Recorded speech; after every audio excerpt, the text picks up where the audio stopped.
From CPRE and the CPRE Knowledge Hub, this is Research Minutes, a weekly look at new and important research in education. Today, we look at school breakfast programs and whether offering meals at a different time can impact student absenteeism. Might it be that breakfast after the bell, just as a model, could that be something that is a positive reason for kids to want to come to school, a positive motivation for their parents to ensure that they're getting to school? We welcome Texas Tech University's Jacob Kirksey, co-author of a new multi-state study examining the relationship between breakfast after the bell and student attendance. He shares what his team learned about the program. Our results suggest that the schools who adopted breakfast after the bell as part of the state mandates in Colorado and Nevada saw on average a decline of 8 percentage points in the number of students who were chronically absent from their school that year. And some valuable takeaways for policymakers, districts, and school leaders in the wake of the COVID-19 pandemic. I think we're going to see a lot of schools and states struggle to re-engage a student body that undeniably has been less engaged over the last year. And so bridging that home to school connection is going to be critical when schools start to resume offering in-person schooling to students again. That's right now on Research Minutes.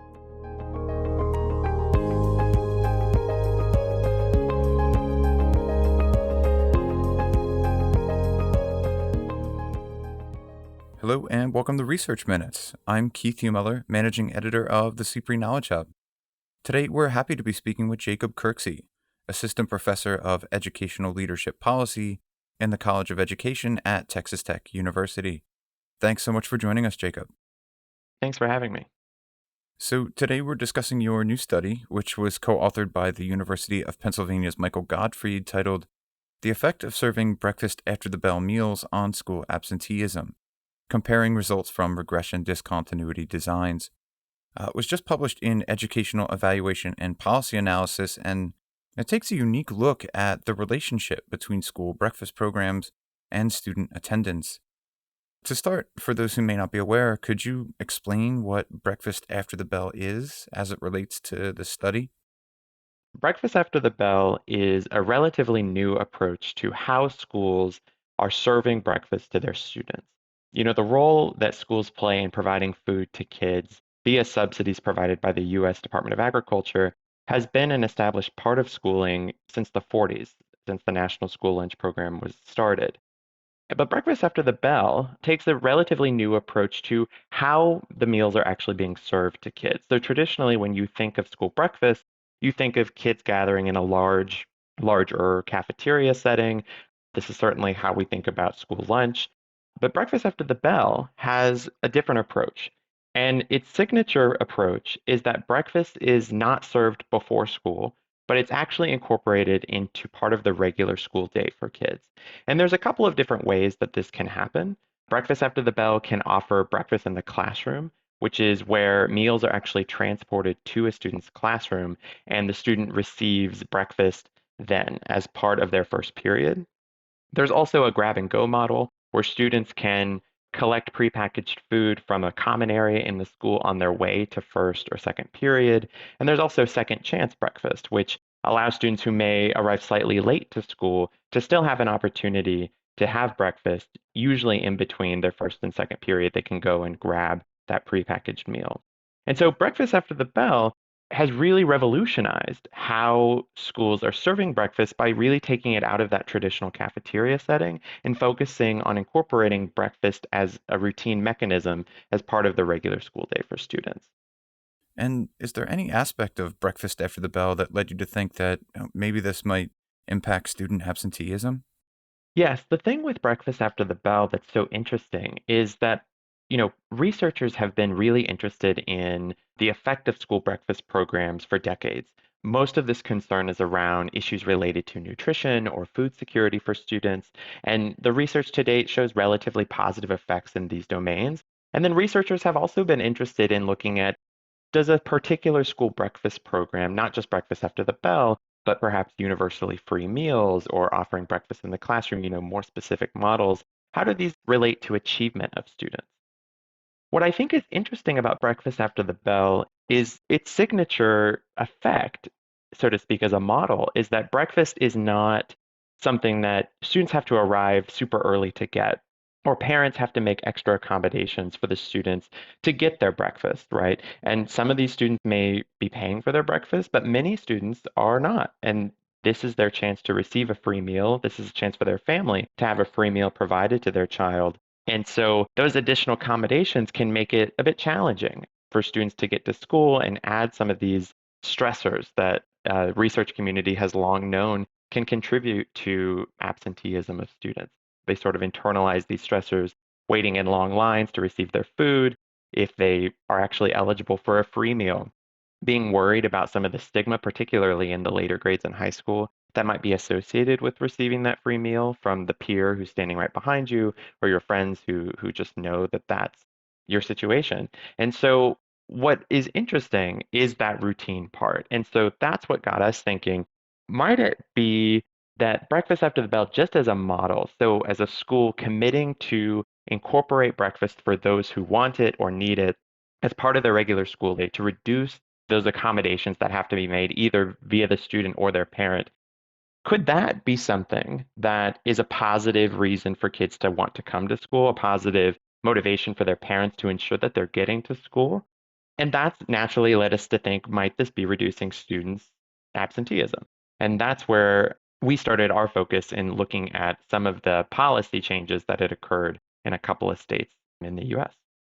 So, could you give us an overview of your approach to this work? What kinds of research questions were driving the study, and how did you attempt to answer them? Yeah, our research questions are focused on first and foremost, does the breakfast after the bell model reduce absenteeism like we think it does? Given that breakfast after the bell is so much about the model and the routines and reducing some of those stressors, are we seeing declines in chronic absenteeism in schools who are adopting it? And then our second question is, what types of schools are benefiting most? So some of the policies and the motivations underlying school breakfast programs tend to target schools from more disadvantaged sociodemographic areas. A lot of the research actually has entirely been focused on elementary students and the benefits for school breakfast programs for those elementary grades. And so we wanted to know first, are there effects? But two, who is experiencing those effects? And could you give us an idea of the scope of this study or the states that were involved? So, our motivation for this study actually comes from a law passed both in Colorado and Nevada in 2013 and 2014. And the mandate actually said that schools who are comprised of 70% or more students who are eligible for free or reduced price meals, those schools had to adopt breakfast after the bell as a model by the 2015-2016 school year. And so the law was passed in 2013-2014. The rates that the schools are being benchmarked against are their free and reduced lunch or meal composition back in 2014, 2015. And then when we expect to see the schools fully adopt the model would be 2015, 2016 if they already weren't doing breakfast after the bell. So, let's jump into your findings. Overall, what did you learn about the relationship between breakfast after the bell and student absenteeism? And more specifically, were there any impacts that were tied to certain grade levels or student groups? Our results suggest that the schools who adopted breakfast after the bell in the 2015-2016 school year as part of the state mandates in Colorado and Nevada saw on average a decline in 8 percentage points in the number of students who were chronically absent from their school that year. What's interesting is that our findings were strongest for high schools. So, as I mentioned before, a lot of interest in research around school breakfast programs has focused on elementary grades. But when you think about breakfast after the bell in the model and trying to reduce stigma because breakfast is just being served as part of the regular school day, and oftentimes breakfast after the bell is even accompanied with offering universally free meals, it's not surprising to us that we saw the largest declines in the high schools. We also found that the schools who saw a greater change in the number of students who were actually eating meals, so their meal participation both overall as a school and their meal participation among the students who were eligible for free or reduced price meals, those schools also saw larger declines in chronic absenteeism following the adoption of breakfast after the bell. And then lastly, the schools who had adopted universally free meals as part of their breakfast after the bell mandate and schools in suburban areas also saw greater declines in chronic absenteeism, which to us suggests that one of the mechanisms, and though we can't necessarily test this quantitatively, but one of the mechanisms that could be interesting here is breakfast after the bell's ability as a model to reduce the stigma that could be associated with receiving breakfast. And just by incorporating it as part of the regular school day, not, being quite as obvious in who and who is not receiving their meals as part of the subsidy program could be a key mechanism in the types of students who are more likely to come to school when breakfast after the bell is the model that is delivering the breakfast that they receive and rely on in many cases. Obviously, we're in a moment where many schools and their meal programs are not currently open to students, but we're hopefully moving toward a point where that will begin to change and we can return to at least some sense of normalcy. Given that context, though, what do you think the implications of this study might be? Should policymakers and school leaders in other states be considering breakfast after the bell for their own students? I think the implications from this study could not be more relevant given the times today. Schools across the country are really asking themselves, like, how engaged are our students, right? And when the sense of normalcy you talk about comes to be, hopefully in the next school year, I think we're going to see a lot of schools and states struggle to re-engage a student body that undeniably has been less engaged over the last year. Part of that is because of just the nature of remote learning. Part of it is because everybody, including the teachers, parents, school administrators, have had a lot more on their plate recently. And so bridging that home to school connection is going to be critical when schools start to resume offering in-person schooling to students again. So when school goes back in person and students are expected to show up in person, I don't think we're going to be surprised when we see that a lot of schools are going to struggle with higher absenteeism rates among their student body, and they're going to be looking for things that they can do, things that are within a school's control to re-engage their students. And that's what I think is so interesting about this study is where you serve breakfast to your students is something that is completely within a school's control. Being able to offer kids the opportunity to have breakfast as part of their first period, opportunity to have a second chance breakfast if they arrive to school slightly late.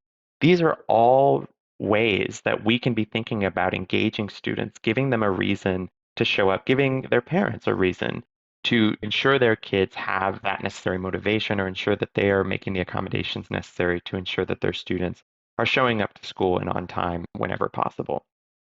And my last question would be, do you think that there are opportunities here for future research, either for you and Michael or others who are interested in the impacts of school breakfast programs on students?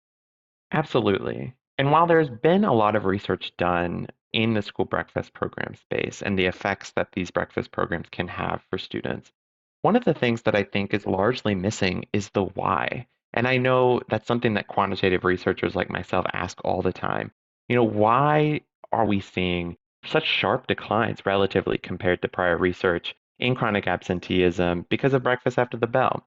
We also looked in our study at achievement just to follow suit with previous research, and we did not find that breakfast after the bell hurt or improved achievement whatsoever. And so I think it gets to more of some of these mechanisms I've been talking about, doing interviews with students and teachers who are part of these breakfast after the bell programs.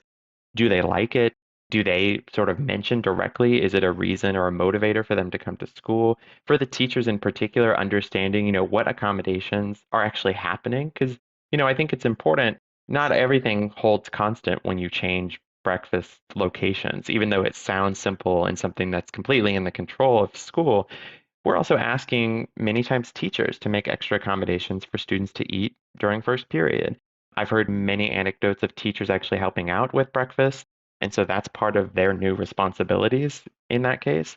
And so some qualitative lines of inquiry could, I think, add a lot of value to our study's findings. And then on the more quantitative approach, one of the questions I'm surprised researchers haven't addressed or tackled is the cost benefit of offering something like breakfast after the bell. You know, again, while changing breakfast location is something that just seems like it doesn't cost anything, there are accommodations and extra expenses if you think about that we're taking up some instructional time in some cases by allowing students to have meals as part of their regular school day.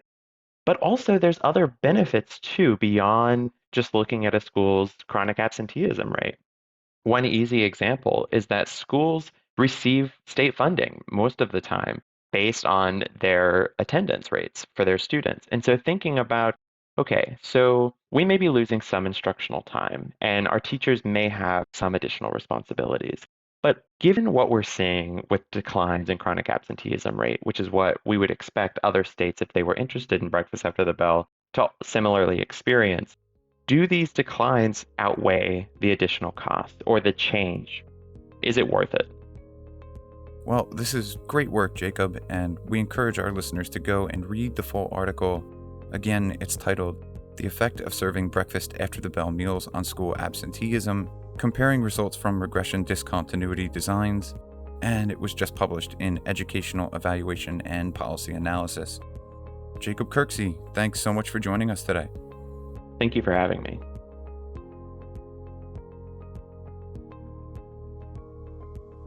Thanks for listening to this week's Research Minutes, presented by the CPRE Knowledge Hub. For more episodes or to subscribe to the series, you can find us at researchminutes.org. To share thoughts on today's episode, or to suggest a future topic, you can follow us on Twitter at CPRE Hub. That's CPRE Hub.